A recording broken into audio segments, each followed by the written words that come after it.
go to here. There we go. Start there. X5. X5M. Why did it seem more expensive than? The X5M has the M5 engine in it, the twin turbo V8. Okay, where? Dude, I swear we built one and it was not that expensive. So there's the X5, this one, starts at 70. Yep. I think this one has an inline 6, or you can get the hybrid 4-banger. This might have been what we're building now. 6. Keep going down. Then there's the hybrid. Fuck, what was I looking at? I think, yeah, that's the one we were looking at. That's the one. All right, let's take a look at that. So this is going to be first lap. Make sure you get out of the pits fast enough. So like, don't dilly-dally out of there. Really just try to get as much speed as you can because it will matter a bit coming to the line. So you can full throttle 3 and 4 here. Make sure that you start by the wall and then try to turn off of it a little tiny bit as you enter the corner like this, because you don't want the car to be trending up towards the wall. So you see I come off the wall a little bit on exit. That's because this wall just straightens out really abruptly that you can hit it super easily if you're just right on the wall. So I turn it off the wall right before exit and then let it slide back up a little bit. So I will cut down to the apron here. Wait till very late to do it. Excuse me, because when you're coming down here, if you come to the apron too early, then you'll have to add a lot more wheel input to get it around this yellow line. You don't want that. You want to pretty much make it as much of a straight shot as possible. So apex at the start finish line, come back up. You can delay it pretty far because we're going to the top, so you don't have to worry about setting it for the corner. But you want to make sure you're right by the wall right when the safer barrier starts. If you're not on the wall when the safer barrier starts, then you're going to have some issues on corner entry. So as we're entering the corner, I want to make my left sides just below this seam. You can put your lefts on the seam. It's just a little harder. There's a really quick timing you have to do. Notice I'm full throttle. You can definitely full throttle 1 and 2. I have to quick timing steer to the left as the banking changes. So you notice still in the straightaway, quick turn as the banking changes so that I can induce the weight shift there so that it doesn't mess up the car and have it slide up into the wall. We do not want the car to ever start sliding up to the wall. So I make it on a trajectory early. And this might start sliding the rear tire a little bit. That's okay. But now, once you enter the corner, you can just kind of bully the car with the steering wheel because it'll be tight from here on out. Now, it's tight until it snaps, so we can't turn the wheel too much, but there's like a range that we're able to function in. And you'll find that out with enough practice. So just use your wheel within the range that you feel that it won't snap. And however you can keep it on or off the wall at that point, it doesn't matter a ton. If I was perfectly against the wall for this whole corner, I probably gained 2 more hundredths, maybe 3.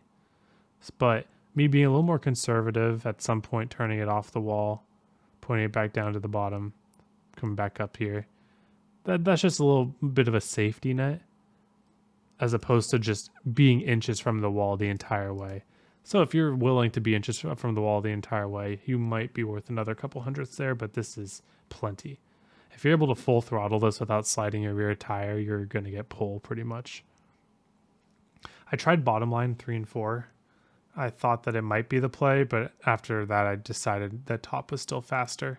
Here we do have to get out of the gas. I go to half, and then I hold half. You see, I'm a lot more scared of the entry of 3 than the entry of 1. So I dip my wheel below the seam, hold half. It's going to want to maybe slide up, and the moment that I realize that it's not sliding up, I up it to full throttle, and at that point I'm able to hold it. It's a little bit easier, but this wall comes at you super quick. You can't focus on the wall here. You got to see this little jut out right here so that you're ready to just keep turning when you feel like intuitively you should be straight by then. You can turn off the wall a little bit too if you want.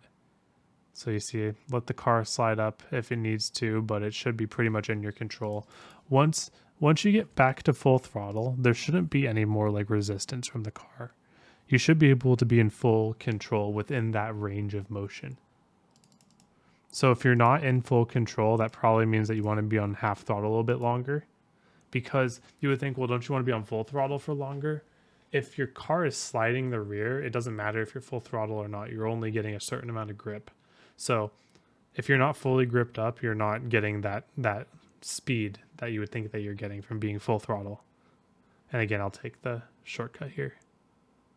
All right, now let's go take a look at long run. All right, now let's talk about long run. So I really do like the bottom on Chicago, even if I was running top for the hot lap there. I think that it's going to save tires throughout the long run. Also, I really don't like using the apron for long run because it doesn't really gain anything, because the transitions cause you to lose some time. I just like getting down to this white line, just holding that partial throttle, and then just coming back straight up without really ever having to turn the wheel too much. People are going to be using the top probably to gain some time, some track position. And early run track position, ooh, I forgot about that snap there in 3 and 4. That's always there.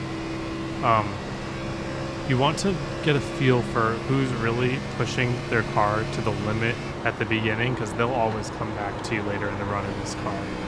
But if you have somebody that's not particularly pushing, but still it seems like that they're trying to get past you, that might be indicating that you're going a little bit too slow, because you don't want to give up that track position.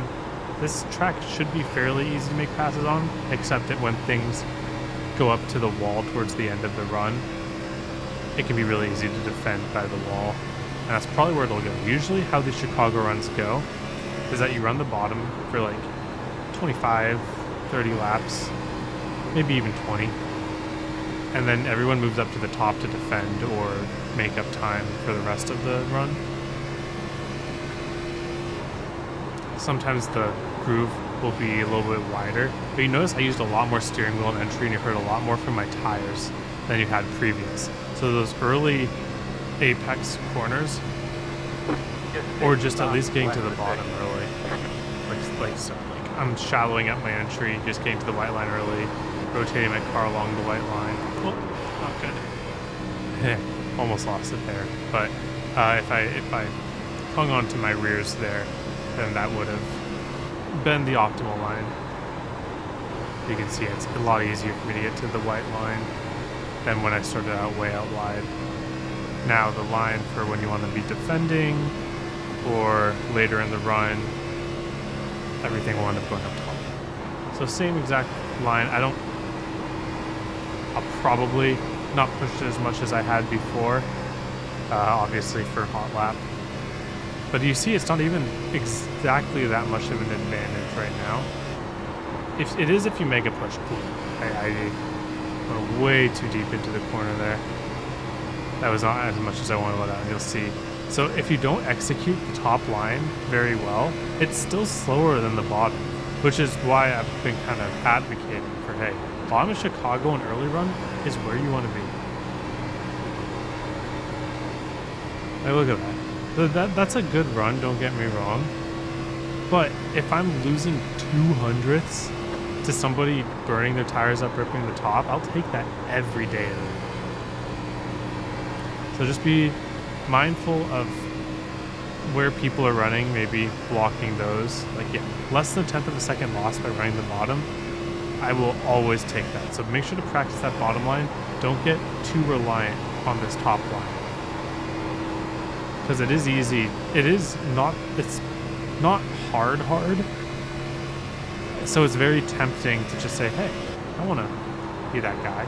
Right? 3 and 4 is a lot harder than 1 and 2. If you're going to run the wall, run it in 1 and 2 and then run low in 3 and 4. 3 and 4 is not as good of a wall ripping line. So yeah, 97, 95. So it's good to wear off right rear at the beginning of the run. I wanted this to be 97 though, but I did slide my rear a couple times, and that's where you see that coming from. But other than that, my right front wear is where I want it to be. All right, thank you all for watching. Hope you have a wonderful day. I hope to see you all on the track.